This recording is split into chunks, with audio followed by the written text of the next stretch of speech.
Once in the evening before the Epiphany, the girls practiced divination. They rolled their rings in the snow, they threw the snow against the wind, they also put a candle in front of the mirror and stared into the endless corridor that was created by this illusion of the mirror.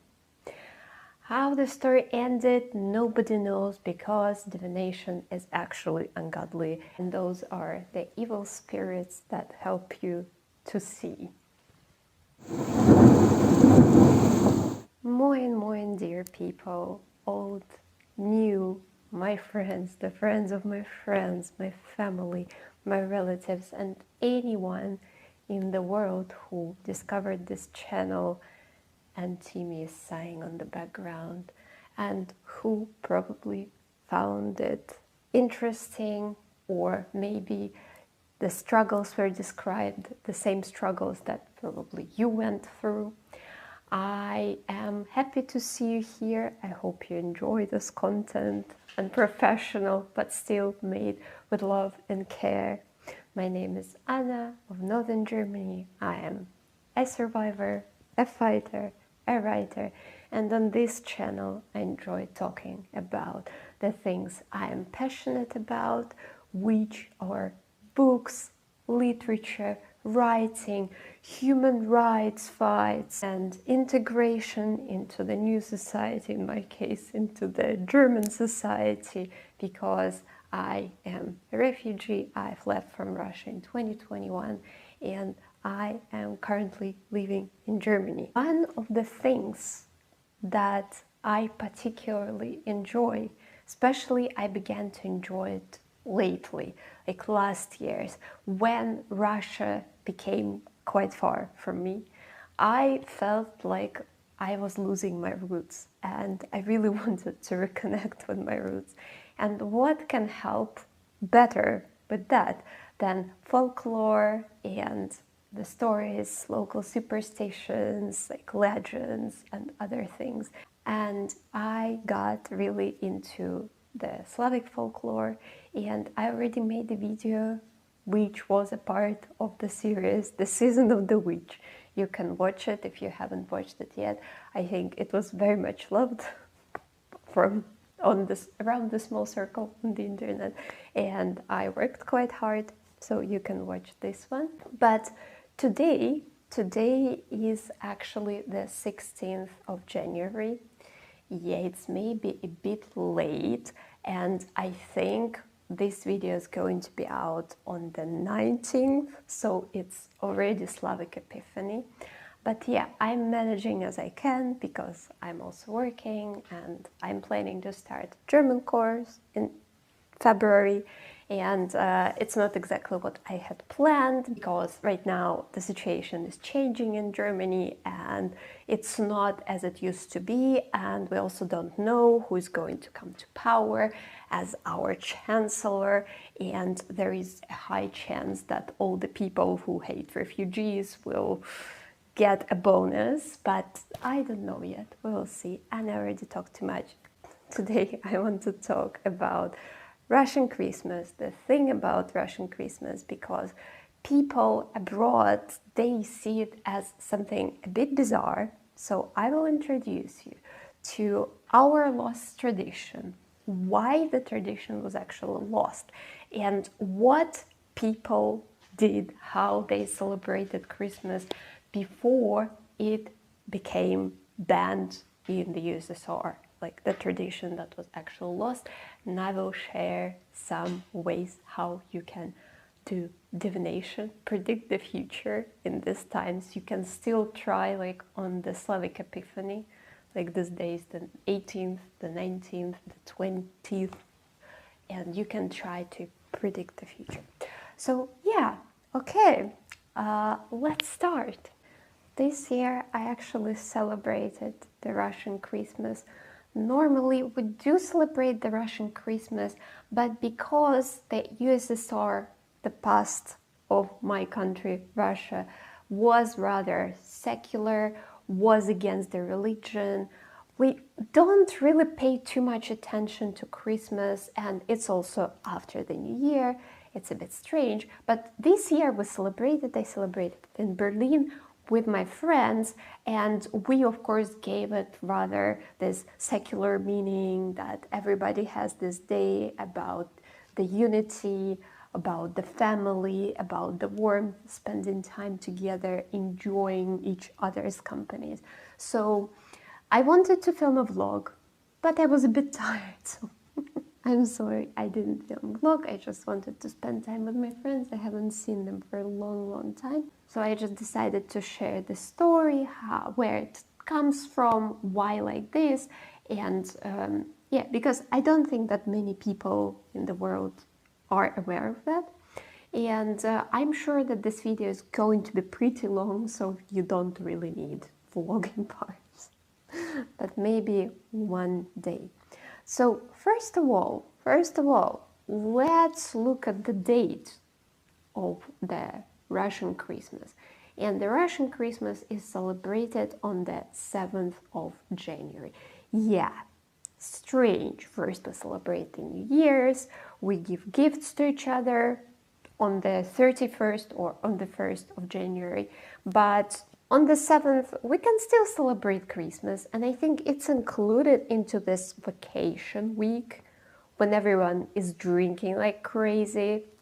It's typical for Russia, but generally it doesn't have that much meaning. It's not as significant as the European Christmas, for example. But why the 7th? Because for the world it might seem that these bizarre Russians, they just want to do everything differently from everyone else. But it's not exactly true. That was not the choice of the Russians, but the choice of our authorities. And here the difference is in between two calendars. The first calendar, the Julian calendar, which came from the Roman times, the times of Julius Caesar, and Gregorian calendar.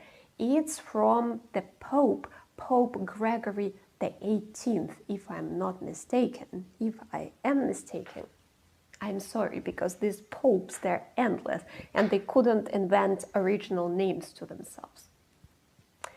And these are two calendars. And I tried to look into it, and sometimes on different historical websites they say that Julian calendar is more related to the religion, to this circle of the birth of Jesus Christ, but actually not, because I think, I heard, I read, Romans belong to polytheism.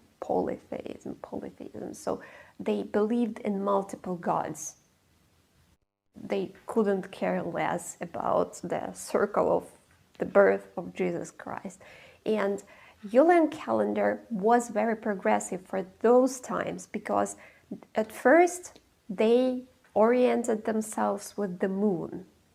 And then they realized that it's not too precise, and they started to rely on the sun. How long does it take for the Earth to make a full circle around the sun? And that calculation was much more precise. However, it had some flaws. And the difference between the Gregorian calendar and the Julian calendar is basically the Julian calendar counted 365 days, 0.25, and every 4 years there must be necessarily a leap year, which contained 366 days with no exceptions. Then it was found out that the length of the solar year was actually miscalculated, and those are going to be very bizarre numbers. Think, I'm a simple person, you're probably also a simple person, but I will explain why it matters. And for the Gregorian calendar, they recounted the length of the solar year. For the Gregorian calendar, the length was 365 point, can you just name the numbers? It's like 2425, no, 2422. And yeah, I'm a very literate person. I enjoy books. I love imagination.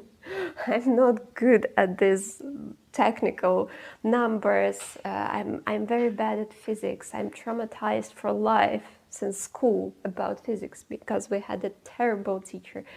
But the result of this count, what is important, because every year with Julian calendar, people lost 11 days.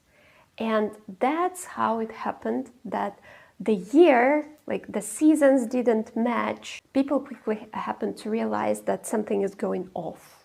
So they needed to recount it. They needed something more modern. And Gregorian calendar happened to be more modern thanks to the length of the year and also the technology, the way how they counted the leap years, because the leap years, they are sometimes skipped. Probably you didn't experience that. I maybe didn't experience that. But for example, year 2000 was a leap year, but year 1700 or even 1800, they were not leap years. Why? Because this number can be divided by 100, but not by 400. And in this case, the number this year is skipped as a leap year. In this case, this year has 365 days. And in this case, it helps us to make like more precise calculations. As a result, by year 4900-ish, the humanity will lose only 1 year. And in comparison to Julian calendar, in which people lose like 11 days every year. So you can imagine what kind of a mess it would be. Not that I actually believe that the humanity will survive till the year 4000, because I think people are quite successful at destroying each other, provoking wars, and whatever. Calendars were swapped in Europe in 1500s, okay? But Russia, the Russian Empire, and all the names that it went through, they stuck to the Julian calendar because, well, Russians are conservative, I guess, and they believed that it is closer to the truth, closer to Jesus Christ. And often, sometimes when they did some international trade or like international connections, some consulate work, they used 2 calendars, but at home they preferred the Julian calendar. So there was nothing originally religious about that. I think it's just the matter of preferences. So it happened that Russia, or it started to move towards the USSR. At that point, it was 1918, after 2 revolutions in Russia. And in this case, because the Soviet Union was secular, they were trying to get rid, they were trying to wipe it off, like religion from people's minds.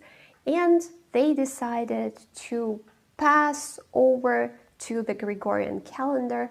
They called it rather Western European calendar. And the Gregorian calendar, like in the views of the Soviet authorities, just seemed more modern. It was based on the scientific evidence. It was very much related to this equinox stuff. And yeah, the Soviets just decided to change it radically, and everything shifted. The Julian calendar is a bit ahead, isn't it? Like the year, the length of the year is longer. It should be ahead. You know that this topic is very difficult. Imagine you celebrate your Christmas all your life on the 24th, on the 25th, and then everything turns upside down. And then all the dates are shifted. It blows my mind. I cannot imagine. I can imagine that in 1500s, but in 1900s, especially right now, I think it would drive everyone crazy in the age of technology. But okay, so that was the Christmas. This is how it shifted. But what about the Christmas celebration? Because you know I am planning to tell you about the origin of the Russian Christmas and how it was celebrated. But unfortunately, it's not easy. It's not easy to dig out the facts. Why it is not so easy? Because of the Soviets, of course, or because of this person. Why, when there is some trouble, you're always here? Get out of here. Get out of here. I hate him so very much. If you want to write in the comments that I'm Nazi because of that, you're very welcome. But it's just know that, first of all, the diarrhea curse is already flying towards you. And second, it doesn't make you look smart. Okay? Yeah, so we made it straight. And as I had already said, first it was secular. First we had Lenin. Lenin was a bit more progressive, and the USSR was actually very progressive towards LGBTQ community. Of course, it was not called LGBTQ community those days. I even have an article about it on Medium if you're interested. And there was much more freedom. The years when Lenin was like the main leader of the country, they were still bad and horrible things were happening. But of course, it went in no comparison with everything that happened later when Stalin came to power. And those years, they could be even called liberal, relatively, because, for example, homosexual people were not persecuted, and generally freedoms were quite supported. But then Stalin came to power. Stalin took the radical course towards the eradication of the religion. I don't know why he hated it so much. Although maybe I know. He actually studied religion in his younger years, and he had a very abusive father. But I'm not going to therapy Stalin because I hate him very much. Love, love, and peace, peace. I generally noticed that for Russia it's very typical. I don't know if you can say the same about your country, but when the power changes, when another person comes to power and it's different, completely different from the previous people who were at power, it often happens that it leads to the total destruction of the old rules, the old traditions, because the new leader must bring everything new, because the new leader, the new God, and other reasons why democracy doesn't work in Russia. That's actually not my joke. That was the joke of my friend about her country, Turkey. But I think it works the same for Russia. And there was also a joke, an old joke. It's probably not even about Russia, but in this joke, it was about monuments. And why should you build monuments with a solid head? You just need to build the body of the monument, and then you need to make a screwball head.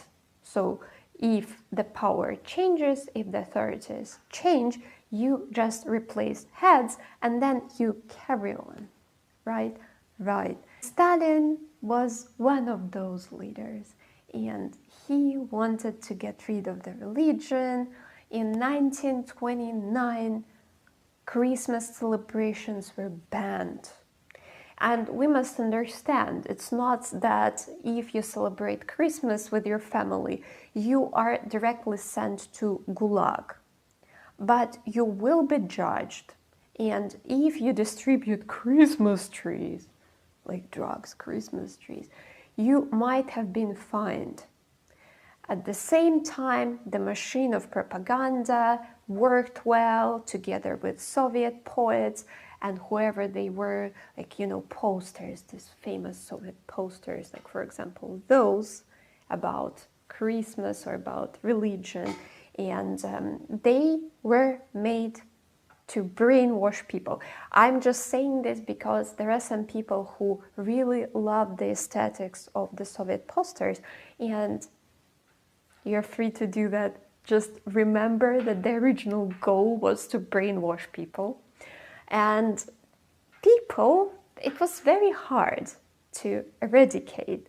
It was very hard to wipe Christmas off from their minds, because can you imagine that? Like, a person, like my ma has celebrated that, my grandma has celebrated that, my grandma celebrated that, and now you're telling me that it's not fine when I think it's fine, but it's not fine.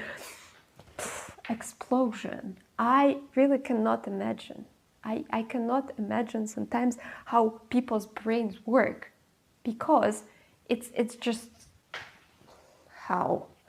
But in this case, it's also quite typical, maybe not even for Russia. We have two ways.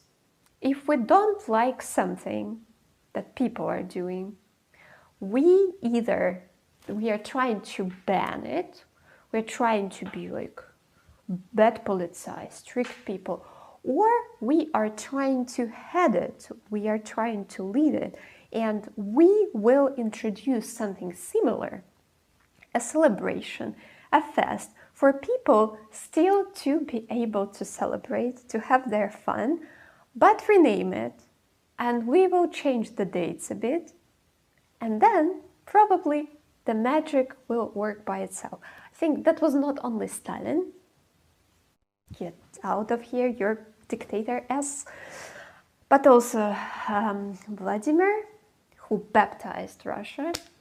It was the same, they used the same ways. And Vladimir Putin, also get out of here, I hate you very much. He did also the same, for example, with the Soviet celebrations, the same dates. Some other celebrations were invented for people to be able to celebrate something, to have their days off that they got used to be having from the past. So yeah, the conclusion. It's not that you blink, blink, twink, twink with a star and then you are imprisoned. But at the same time, this mental porridge, these mashed potatoes in people's head. So the Christmas is on the 25th, but actually on the 7th, but at the same time, actually, well, you're not supposed to celebrate Christmas. And then at the same time, in 1935, the New Year's was introduced. It was very funny because the New Year's was inspired by Christmas, and of course this Saint Nicholas who brought gifts was replaced by this character, Ded Moroz, and people, like children, were allowed to have these small parties, which we name утренники in Russian. And for the first time, when this Ded Moroz appeared, because it's usually a dressed woman, sweet transvestite from transsexual Transylvania. I'm in Rocky Horror Picture Show mood. And people and children were terrified. They were literally terrified by seeing this dressed creature, from what I heard. So Christmas started to fade away. The air from the candles is hot. Life is hard, we're carrying on. So Christmas, how people celebrated Christmas. Here I will have to tell you that the tradition is hard to trace because Soviets worked really hard on that.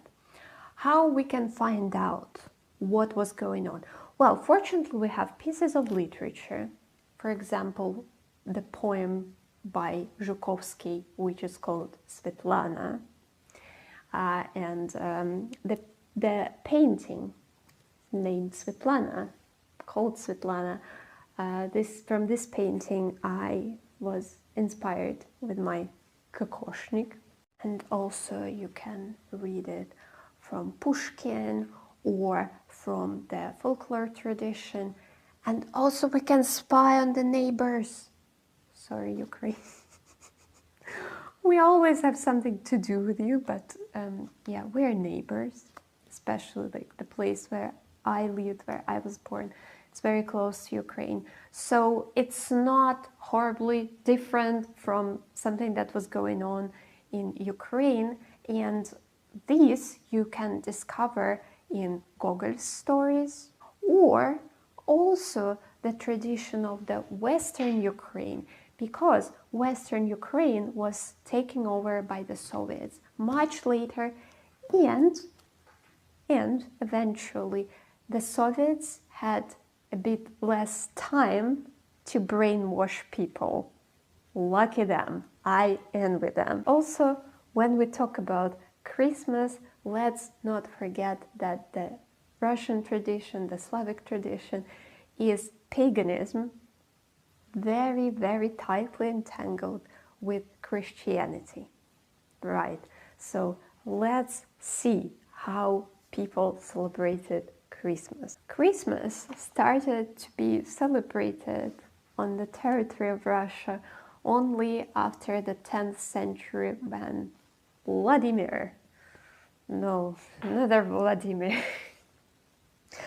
baptized Russia against people's will, and after that people were forced to celebrate Christmas. But that doesn't mean that there was no celebration in winter, because those are the darkest times. People needed to bring some light into their lives, and also they realized, they understood that it's the time which is on the border between life and death, the eternal darkness and the approaching light, because like the longest night and the shortest day, but then it's going to be like this circle of the year. I already probably showed it to you, like in my video where I was living as a witch for a week. From this book, it's a very nice book. I can recommend it to you if you're planning to become a witch. And what Slavs celebrated before Christmas, it was called Kolyada. In Ukraine, I think they have something similar, but I will not say what exactly they have, because, yeah, I think it's for Ukrainians. They know it better. They can share their tradition better than I do. And Kolyada, well, originally Kolyada is the goddess of the fertility. And what happens like in the circle of the year, it always happens that the god, some god or multiple gods, they die during the year, and then the god is born in the darkest period of time. And every time of the year, people worship to certain gods or certain goddesses, and Slavs, they worshipped Kolyada because they wanted to make Kolyada happy, because if they make her happy, they are going to have rich harvest in August, in autumn. They prepared for their working season in winter. We even have a saying in Russian, prepare your sleighs in summer. And how Kolyada was celebrated was the winter equinox related, and the veil between the world of the death and the world of the life is very thin this period of time. So the evil spirits are looking forward to crawl out of their cold chambers to enslave you or to make their fun through you. Ooh, sounds familiar, right? Right. It's something similar to Halloween. And it also implied dressing up. When Christianity came, the tradition stayed plus or minus the same, but with some religious coloring. So it was shifted from the equinox to the 24th, the 25th, and 40 days fasting preceded this celebration. And Russian fasting is very strict, it's very long, and there are literally days when you're spending them starving on bread and water. Christmas days, the days between Christmas and the Epiphany, they were considered holy days, and they were called Svyatki. And during this time, all work ceased. Nobody was allowed to work, and women, can you imagine that? They were prohibited to sew and knit, and instead they rolled the yarn, like made yarn into balls. Yeah, because what else they would do? And at the same time, the old tradition was to spook the evil spirits away. And for that, the youth was very original. They were very imaginative in creating some ungodly ways to shock their parents, because yeah, on the one hand you need to be modest and you need to be humble in these days during Svyatki, during this holy period, but paganism though, during this time you need to be bright, you need to wear a spooky mask, you need to wear all your clothes turned upside down, to wear your fur coat, for example, turned out from the inside, turned inside out, and women dress like men, men dress like women, to, you know, to a bit tease people, to tease friends from other villages, to scare the adults. He's a woman, she's a man. Like, this is an amazing example of like celebrating it like Rocky Horror Picture Show. I think it was very much fun. And of course there were two ways of this celebration. It was called Kolyada. They were singing special songs which were called Kolyadki, and sometimes they were quite peaceful. They just they took the star, like this star, the signal star that showed the way for the three kings where to find Jesus, and they sang songs wishing for the good harvest, for people who are meeting them. And you were supposed to, of course, welcome these people into your house, but also sometimes they resorted to small mischiefs, and their job was basically only to spook spirits people around, and of course it was against the religion. Modern days people still do that, mostly kids, but of course it's hard because when you live in a block of flats, and also I think Russians are quite closed people, because after the 90s everyone became suspicious and you can never know who's knocking on your door. So that's why when kids are coming, mostly people sit silently, turn the light off and pretend that there is no one in the flat. And sometimes they did some mischief. Once kids peed under the door, because like in Russia we have like several doors. We have like the flat door, another flat door of our neighbors, and then we have a thing which is called tambur, some illegal territory that people tend to occupy. It's not like everyone does in Russia. And under this tambur door, kids peed. Well, I guess my ancestors were a bit more welcoming than we are these days. When people didn't wander around other people's houses, what they did, they celebrated Christmas, they prepared food, but yeah, we understand that this is the time when it's the pitch darkness, the god is about to be reborn, or whatever it is, like the god, the sun, I forgot to point it out. And the sun is about to be reborn, but not quite yet.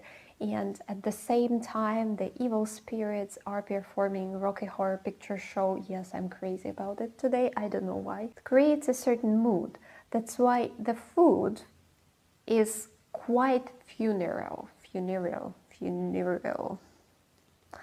That means that the same food that was prepared for funerals was also prepared for Christmas. For example, this amazing thing which is called kutia. I know it is something that we also still eat for funerals. You get it into your palm, and mostly these days it's rice with raisins, but those could have been any kind could have been wheat or whatever. Or another thing is kisel. Look at this picture. It's some kind of a wheat jelly. Sounds horrible. I'm sure it tastes peculiar. If I had to consume something like this, I would have puked farther than I can see. And today I'm without glasses. Not far I can see, so, And other dishes, and mostly there were 12 dishes for the 12 months. Most famous one, like the crêpe or the French pancake, like a thin one. It's not exactly the French pancake because many dishes were cooked in different countries, and each of these countries believes strongly that the idea originates from their country. So we call them blini, and blini are the symbol of the sun.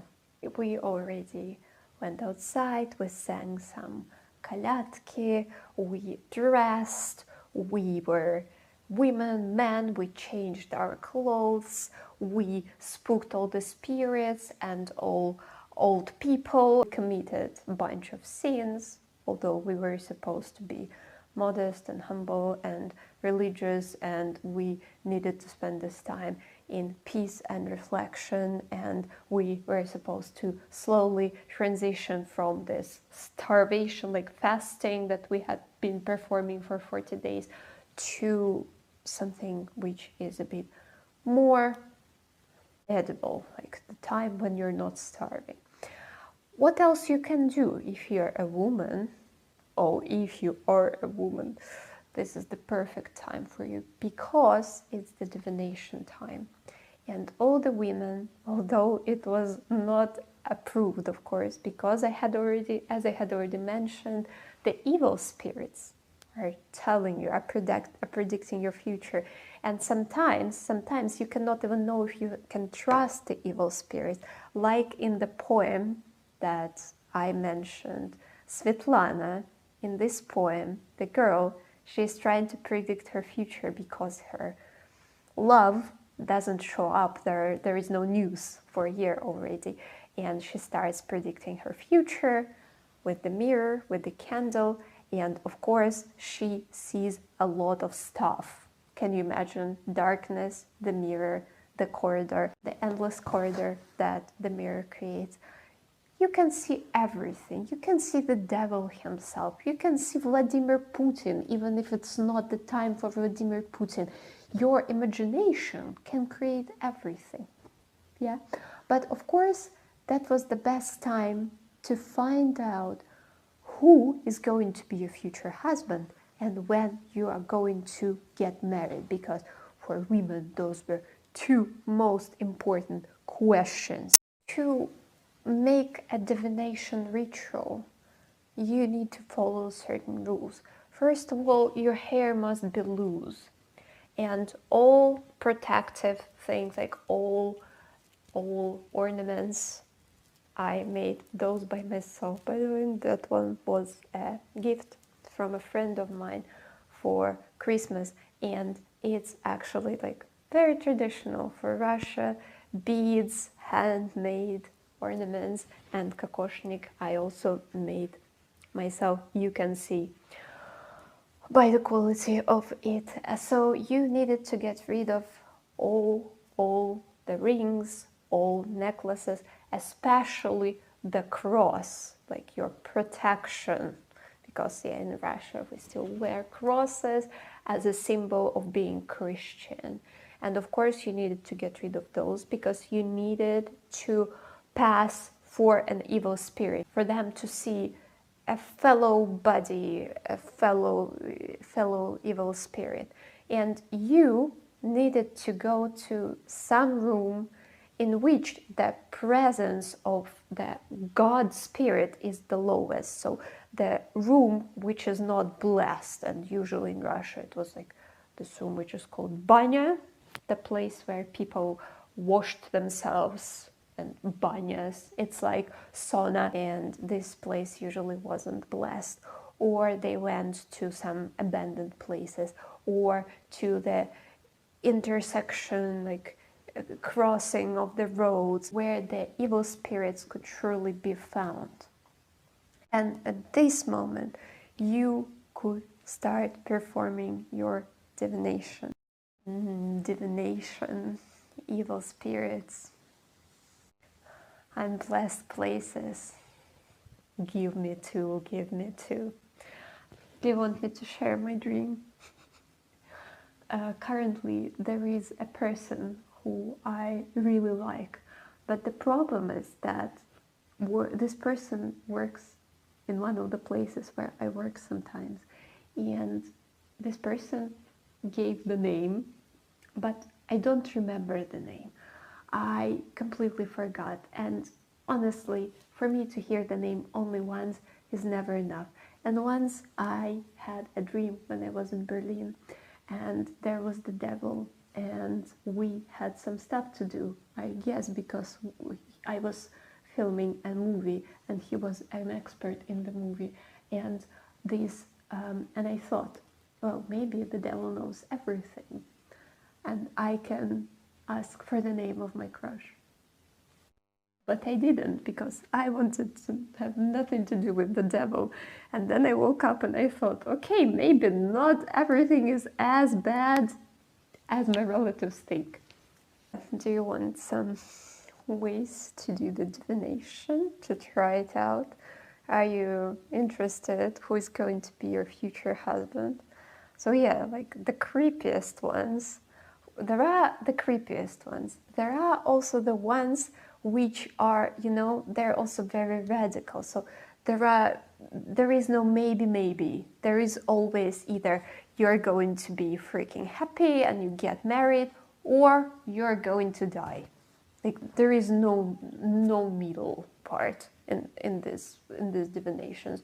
There are also some chill and simple ones, and there are also the ones that are not actually related to you, but also related to the coming season or the relatives. They are also quite interesting.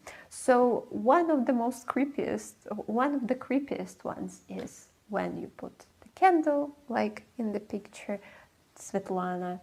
I introduce her to you once again, and you put a mirror, put a candle in front of it, for example, pitch darkness, and you stare into this corridor and try to see your guys. Like guys, it's like the person who is dressed. My destiny, my guised man. It's like one of these chants that you say before divination. My destiny, my guised man, like my dressed up man, come to me, have dinner with me. Oh, it even rhymed. Cool. The one without no maybe is listening to the sounds. And this is the creepiest one, I think, because you can go to the church door and you can hear some songs, and if there are funeral songs, you're going to die eaten by wolves. Or if there are bridal songs, or whatever, like some marriage songs. In this case, you're going to get married, and be happy, supposedly. Well, it's fun. I don't know if they're just singing something like, oh, happy day. What then? I guess you're going to be happy. I don't know.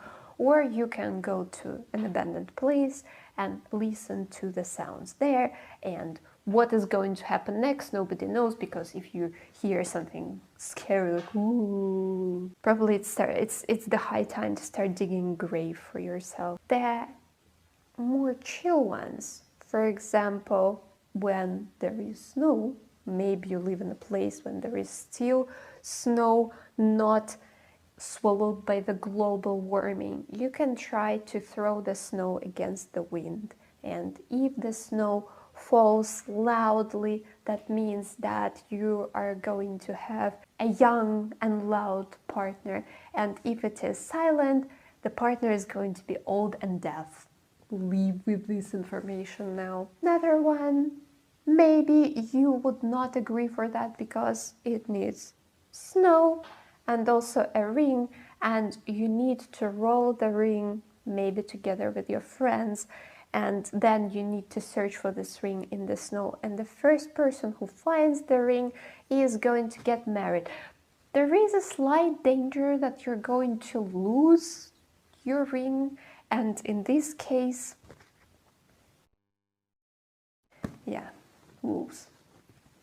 You know that. One of a slightly easier one, candle, dripping into the water and defining shapes.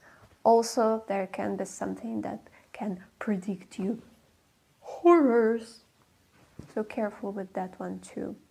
And what else do we have on offer? The easiest ones are with sleeping.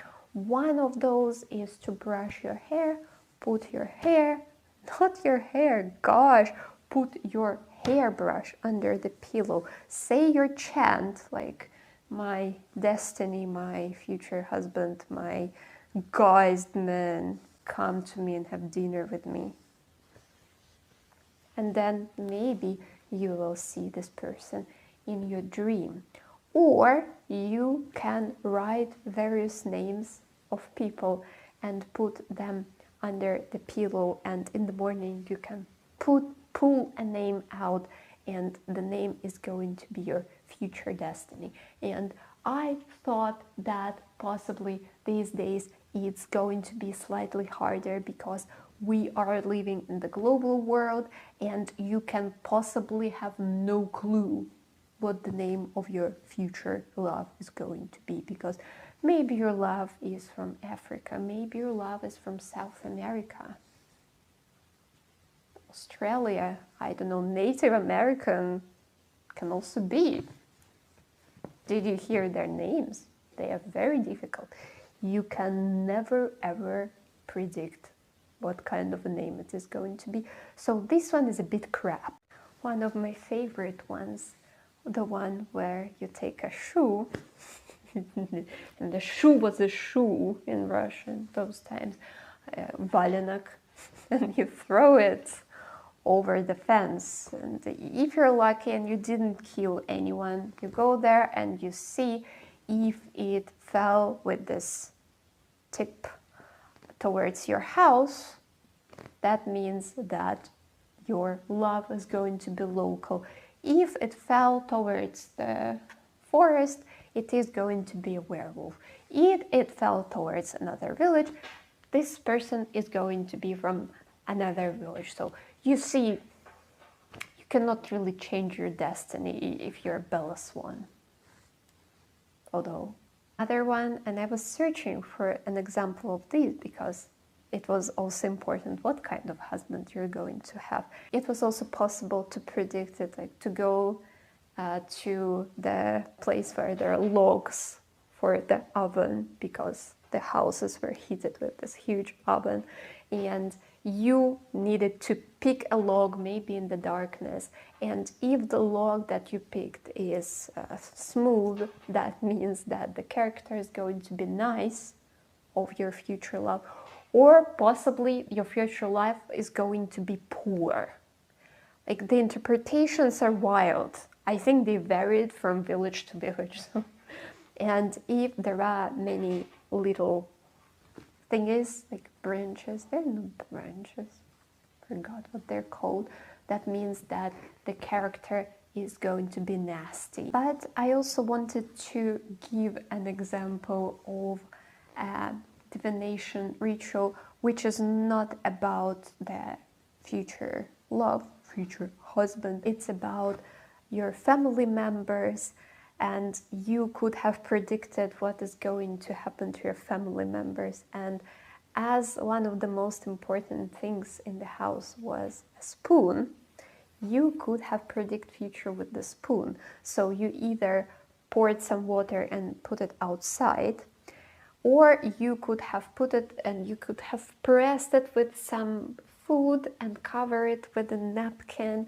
And if the spoon turned upside down, or if the water froze like hilly, in a hilly way, that means that this person is going to die. I'm very sorry. Yeah, my ancestors knew everything about fun. But okay, I think it's already going to be a crazy long video, and I'm a bit late with this video maybe, but I still hope that it is going to be interesting for someone who enjoys folklore stories. And yeah, if you want to read my articles, they're still Medium. I'm currently creating my website. If you want to support me with a small donation, you can do it. Buy me a coffee there. I'm also planning to do something special after some time. And my Instagram, for which I don't have much time, but I'm trying, is also in the description. And yeah, thank you for watching. If you have questions, I'm not an expert, but I'm happy to research for something that you're interested in, because I speak a couple of languages and it's easier for me. And if you share something, if you want to share something from your traditions, your superstitions, your ways of divination for Christmas, I will be very happy to hear them. And yeah, thank you for watching, and I wish you love, love, and peace, peace from me, Anne of Northern Germany, and from my clouds in Northern Germany. And what end? What end? Love all of you. Please don't predict the future of your relatives, because if this stuff shows that someone is going to die, you're not going to handle it, okay? Okay, just don't do it, okay? Choose.